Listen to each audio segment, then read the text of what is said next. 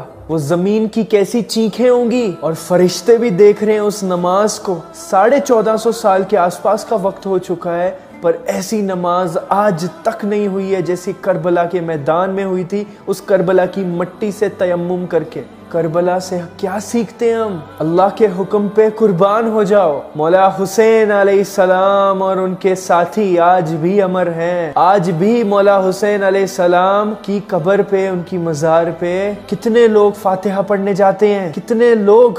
اور آپ دیکھیں یزید کا نام و نشان مٹ گیا، اس کی قبر تک نہیں پتا کسی کو۔ ابن زیاد کا بھی نشان مٹ گیا، یہ شمر اس کا بھی نشان مٹ گیا۔ اور جیسے ہی نماز مکمل ہوئی سب لڑتے لڑتے شہید ہو گئے اور صرف 16 اہل بیت بچ گئے تھے نماز کے بعد۔ یہ پارٹ 2 تھا، پارٹ 3 کے لیے ضرور ویٹ کیجئے گا۔ کمنٹ سیکشن میں بتائیے گا اگر آپ نے یہ پورا ویڈیو اینڈ تک سنا ہے اور اس سے آپ نے کیا سیکھا، کمنٹ سیکشن میں ضرور بتائیے اور لوگوں کو نماز کا پیغام دیجئے۔ جب ہمارے نبی کے نواسے مولا حسین علیہ السلام اجمعین کو نماز معاف نہیں تھی جو جنتی تھے، تو ہم جیسے نکمے لوگوں کو نماز معاف کیسے ہو سکتی ہے؟ جیسے ہی مولا حسین علیہ السلام اجمعین نماز سے اٹھے انہوں نے دیکھا کہ ان کے سارے ساتھی شہید ہو گئے، صرف 16 اہل بیت بچ گئے۔ تو آپ کے بیٹے علی اکبر نے کہا کہ ابا جان میں آپ کو شہید ہوتے ہوئے نہیں دیکھ سکتا، آپ مجھے جانے دیں، میں آپ سے پہلے جانا چاہتا ہوں۔ تو آپ نے اپنے بیٹے کو روانہ کیا اور جیسے ہی وہ یزیدی لشکر کی طرف گئے تلواروں کی گرفت میں آ کے شہید ہو گئے۔ اور پھر حضرت حسن کے بیٹے عبداللہ آئے، کہنے لگے چاچا میں آپ کو شہید ہوتے ہوئے نہیں دیکھ سکتا، پہلے مجھے جانے دیں۔ آپ دیکھیے ایک ایک کر کے یہ کوئی بکرا ذبح نہیں ہو رہا، یہ ہمارے نبی کی اولادیں ذبح ہو رہی ہیں صلی اللہ علیہ وسلم۔ پر اس سے ہمیں کیا سیکھ ملتی ہے؟ بہت سارے لوگ حضرت حسین علیہ السلام کو مظلوم پیش کرتے ہیں، بٹ اگر آپ کربلا کے واقعہ سے ایک سیکھ حاصل کرو گے تو ہمیں کیا سیکھ ملتی ہے کہ دشمن چاہے جتنا مرضی بڑا ہو، سامنے چاہے جتنے مرضی بندے کھڑے ہوں، ہمیں اللہ کا رستہ چننا ہے، ہمیں حق کے لیے آواز اٹھانی ہے، ہمیں برائی کے سامنے سر نہیں جھکانا۔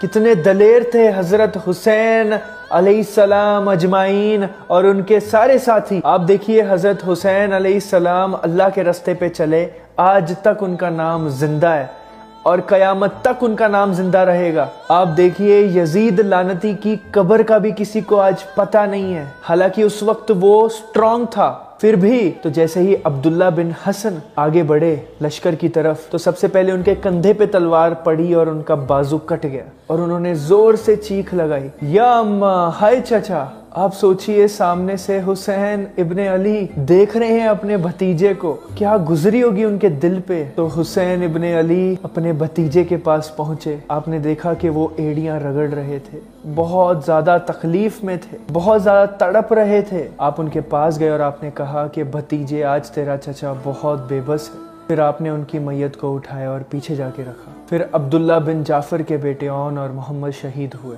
پھر مسلم بن عقیل کے بیٹے وہ بھی شہید ہوئے۔ پھر حسن کے بیٹے عبداللہ کے بعد ابو بکر شہید ہوئے۔ پھر آپ کے اپنے بھائی عثمان، محمد، جعفر، عبداللہ، ابو بکر، 5 بھائی، عباس اور چھٹے آپ شہید ہوئے۔ اور جب آپ آخری رہ گئے تو ان کا ایک 2 سال کا بیٹا تھا عبداللہ۔ تو آپ نے کہا کہ عبداللہ کو مجھے دیجئے، میں اس کو پیار کرنا چاہتا ہوں، میں اس کو آخری دفعہ دیکھنا چاہتا ہوں۔ آپ نے اس کو اپنے سینے سے لگایا، اس کو پیار کیا، اپنی جھولی میں ایسے لٹا کے اس کو دیکھ رہے تھے آپ کہ کوفی لشکر سے ایک سپاہی تھا، اس نے نشانہ سادھا اور جیسے ہی تیر مارا عبداللہ کے گردن کے آر پار ہو گیا۔ دیکھیے وہ 2 سال کے بچے کی چیخ بھی نہ نکل سکی۔ یہاں ہمارے نبی کے نواسے کا پیمانہ لبریز ہوا۔ آپ نے عبداللہ کا خون اس طرح سے اپنے ہاتھ میں بھر لیا اور آسمان کی طرف اٹھا کے کہا کہ اگر تو راضی ہے تو میں بھی راضی ہوں۔ آپ دیکھیے یہ تھا حسین ابن علی رضی اللہ عنہ علیہ السلام اجمعین کا اللہ پہ توکل، اللہ پہ یقین۔ آپ نے اس معصوم کو لٹایا اور کھڑے ہو گئے، اور ابھی عصر کا وقت آ گیا تھا۔ آپ ڈول رہے تھے ان زخموں کی وجہ سے۔ آپ سوچئے کہ جس ہستی کو، اس کے بدن کو، ایک ایک حصے کو ہمارے نبی پاک صلی اللہ علیہ وسلم نے چوما ہو، اس ہستی کے بدن کا ایک بھی کونا ایسا نہ ہو جو زخمی نہ ہو، اور وہ بھی کنہوں نے زخمی کیا؟ یا اللہ، آپ حسین ابن علی زخمی حالت میں لڑ رہے تھے سب سے۔ اس ویڈیو کو لازمی شیئر کرنا، بیکاز لوگوں کو پتہ چلنا چاہیے کہ حضرت حسین علیہ السلام اجمعین ایک بہادر شخص تھے۔ انہوں نے ظالم کے آگے سر نہیں جھکایا، انہوں نے ظالم کا سامنا کیا، انہوں نے نماز نہیں چھوڑی، انہوں نے اللہ کا رستہ نہیں چھوڑا، چاہے جتنی مرضی تکلیفیں آئیں ان کے رستے میں۔ عصر کا وقت ہو گیا تھا تو امام علیہ السلام اتنے زیادہ زخمی تھے کہ ان کے بدن کا ایک بھی حصہ ایسا نہیں تھا جو زخمی نہ ہو۔ تو اس لشکر کا سرگنا شمر، اس نے کہا کہ آگے بڑھو اور اس کا سر اڑا دو، پر کسی کی ہمت نہ ہوئی، کوئی آگے نہیں بڑھا۔ تو شمر نے سب کو گالیاں دینی سٹارٹ کر دی۔ تو ایک بندہ تھا زرہ بن شریر تمیمی، اس بندے نے آپ کو نیزہ مارا، اور نیزہ آپ کو ڈائریکٹ یہاں لگا اور آر پار ہو گیا اور آپ نیچے گر گئے۔ تو سنان بن ابی حنس آگے بڑھا سر کاٹنے کے لیے، اس کے ہاتھ کانپنے لگے اور وہ پیچھے ہٹ گیا۔ تو خولا بن یزید نے اس کو گالیاں نکالی اور اس بدبخت نے آگے بڑھ کر خنجر نکالا، ان کا سر کاٹ دیا۔ آپ سوچئے جس گردن کے بوسے میرے نبی صلی اللہ علیہ وسلم نے لیے، جن کو انہوں نے سینے سے لگا کے رکھا بچپن سے لے کے جوانی تک، اس بدبخت نے ان کا سر کاٹ دیا۔ آپ سوچئے صرف حسن علیہ السلام کا سر نہیں کاٹا، 72 کے 72 لوگوں کا سر کاٹ دیا۔ چھوٹا سا عبداللہ، اس کا بھی سر کاٹ دیا، 2 سال کا، اور سر کاٹ کے نیزوں پہ چڑھا دیا، اور لاشوں پہ بچی ہوئی جو لاشیں تھیں بنا سر کی، ان کے اوپر بے رحمی سے گھوڑے دوڑا دیے۔ آپ سوچئے کہ ہم مسلمان اپنی عورتوں کو غیر محرم سے بچا کے رکھتے ہیں، ان کو پردے میں رکھتے ہیں۔ آپ دیکھیے کہ ہمارے نبی کی اولاد، ہمارے نبی کی بیٹیوں کو انہوں نے کھلم کھلا، ان کوفیوں نے گھسیٹا ہے، کھلم کھلا۔ آپ دیکھیے میری نبی کی اولاد کے ساتھ کیا ہوا۔ وہ پیغام دے رہی ہے ہم سب کو کہ چند ٹکوں کے پیچھے، اس دنیا کے پیچھے اللہ سے غداری نہ کرنا۔ تو جب حضرت زینب نے دیکھا کہ سر نیزوں پہ چڑھے ہوئے ہیں، لاشیں ایسے بکھری ہوئی ہیں، تو آپ نے کہا ہائے یا رسول اللہ، ہائے یا رسول اللہ، آپ پہ اللہ کا سلام ہو، فرشتوں کا سلام ہو۔ آج آپ کے حسین کی بارات ہے، انوکھی بارات ہے، نیزوں پہ چڑھ کے آ رہی ہے۔ آج اس نے سرخ جوڑا پہنا ہوا ہے، اپنے خون کے داغوں کا جوڑا پہنا ہوا ہے، اپنی بوٹیوں کا صحرا پہنا ہوا ہے، اور آج اس کی بارات نیزوں پہ چڑھ کے جا رہی ہے۔ آپ کی اولاد کو قتل کر دیا گیا اور آپ کی بیٹیوں کو قید کر دیا گیا۔ کوفیوں نے کفن نہیں دیا تو ہوا کو غیرت آئی اور اس نے مٹی کو اڑایا اور مٹی کا کفن پہنا دیا گیا، اور اس کے بعد سب کے سر نیزوں پہ جو چڑھے ہوئے تھے وہ کوفہ کے بازار میں پھرائے گئے۔ آپ دیکھیے کہ کیا حال کیا انہوں نے، تماشا بنایا ہمارے نبی کی اولادوں کا۔ تو کربلا سے کیا سیکھنے ملتا ہے ہمیں؟ کربلا سے ہمیں یہ سیکھ ملتی ہے کہ ظالم چاہے جتنا مرضی طاقتور ہو، ظالم کی بیعت نہیں کرنی چاہیے، ظالم کے سامنے جھکنا نہیں چاہیے۔ پر آج کی ڈیٹ میں آپ دیکھیے کہ کون امام حسین علیہ السلام کے رستے پہ چل رہا ہے اور کون یزید کے رستے پہ چل رہا ہے، کون چل رہا ہے؟ آج کی ڈیٹ میں ہم اس طرح کے ہو گئے ہیں، ہم نماز تک نہیں پڑھتے ہیں، ہم غیروں کے ساتھ زنا کرتے ہیں، ہم غیروں سے نکاح کرتے ہیں، ہمیں اپنے ایمان کی تھوڑی سی بھی فکر نہیں ہے، نان محرم کو ٹچ کرنے سے پہلے ہم سوچتے بھی نہیں ہیں۔ آپ دیکھیں کہ کتنے سارے لوگ جلوس نکالتے ہیں، جلوس میں جاتے ہیں، پر مجھے آپ سچ سچ ایک بات بتائیے، جتنے بھی سارے لوگ میری ویڈیو دیکھ رہے ہیں، اگر آپ جلوس میں جاتے ہو، چاہے وہ عید المیلاد کے جلوس میں ہو، شیعہ کے جلوس میں ہو، جو بھی جلوس ہوتے ہیں، مجھے تو ان کے بارے میں کچھ پتہ نہیں ہے، بٹ ان میں سے 90% لوگ جب اذان ہوتی ہے نا، چاہے وہ ظہر کی ہو رہی ہے، مغرب کی ہو رہی ہے، عصر کی ہو رہی ہے، 90% لوگ نماز کی طرف نہیں آتے، اس میں سے چند لوگ نماز کی طرف جاتے ہیں۔ تو مطلب آپ ہمارے نبی کے نواسے امام حسین علیہ السلام سے کیا سیکھے ہو؟ جو سب سے زیادہ امپورٹنٹ چیز وہ سکھا کے گئے ہیں وہ ان کا اخلاق، ان کی بہادری، سچائی کے لیے ان کا لڑنا، اللہ کے لیے وہ کیا کچھ کر کے گئے ہیں اس دنیا میں، کیا ہمیں پیغام دے کے گئے ہیں، اس پیغام کے بارے میں کیا ہم نے سوچا ہے؟ نہیں سوچا۔ 72 لوگ شہید ہوئے ہیں، کیا ان کی شہادت کے بعد ہم جس طرح سے اپنی زندگی جی رہے ہیں کیا وہ صحیح ہے؟ پورا سال بھر ہم کیا کرتے ہیں؟ ہم گناہ کرتے ہیں، دھوکہ دیتے ہیں، دل دکھاتے ہیں، نماز نہیں پڑھتے ہیں، سارے وہ خلاف کام کر رہے ہیں جو یزیدی کام ہے۔ ہم امام حسین علیہ السلام کے حساب سے زندگی کہاں گزار رہے ہیں؟ نبی کریم صلی اللہ علیہ وسلم کے حساب سے زندگی کہاں گزار رہے ہیں؟ عمر بن خطاب رضی اللہ عنہ علیہ السلام کے حساب سے زندگی کہاں گزار رہے ہیں؟ بھائی صاحب کیا کر رہے ہیں ہم اپنی زندگی کے ساتھ؟ ہم تو فرقوں میں بٹے ہوئے ہیں اور سب سے لڑائی کر رہے ہیں، وہ بھی چھوٹے چھوٹے۔ میں اگر امام حسین علیہ السلام بولتا ہوں لوگوں کو تکلیف ہو رہی ہے، اللہ کی سلامتی ہو ان پہ، یہ کہہ رہا ہوں نا، میں کہاں کچھ غلط کہہ رہا ہوں، اس پہ آپ کو تکلیف ہو رہی ہے۔ حالانکہ امام بخاری نے اپنی کتاب میں لکھا ہے، حدیثوں میں لکھا ہے، امام حسین علیہ السلام، امام علی علیہ السلام۔ تو مطلب ہم نے کتابیں تو پڑھنی نہیں ہیں، ہم نے صرف سننا ہے کہ جو ہمارے فرقے والا بابا جی جو ہمیں کہہ رہی ہیں ہمیں ان کی اطاعت کرنی ہے، وہ جو کہہ رہے ہیں وہ صحیح ہے، ہمیں کتابیں نہیں پڑھنی، ہمیں نہیں پڑھنا کہ کیا سچ ہے، نہیں پڑھنا۔ بھائی میں نے اسلام قبول کیا ہے، پڑھ کے کیا ہے، میں نے کسی کی سن کے اسلام قبول نہیں کیا، الحمدللہ، شکر ہے اللہ کا، بہت شکر ہے کہ میں کسی کے فرقے والے انسان کے پلے نہیں پڑا۔